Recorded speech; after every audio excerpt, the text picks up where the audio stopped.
భయంకరమైన జీవితం కావచ్చు, కానీ యేసుకు నువ్వు కావాలట.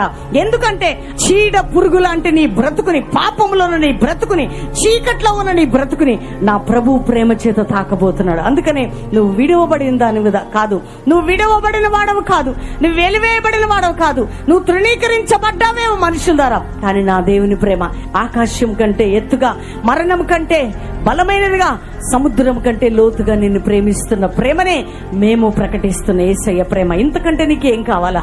యేసు నీ హృదయంలోకి వస్తే, యేసు నువ్వు హత్తుకుంటే నీ పాపం బ్రతుకు మారిపోతుంది, నీ చీకటి బ్రతుకు మారిపోతుంది, నీ అంతరంగ స్థితి మారిపోతుంది, నీ లైఫ్ స్టైల్ మారిపోతుంది. ఎక్కడ వెలివేయబడ్డావో, ఎక్కడ తృణీకరించబడ్డావో, ఎక్కడ అవమానపరచబడ్డావో, ఎక్కడ నీ బ్రతుకు సరిగ్గా లేదో అక్కడే నా దేవుడు నీ తల ఎత్తబోతున్నాడు. గట్టిగా చప్పటి కొట్టి ప్రభుకి స్తోత్రం.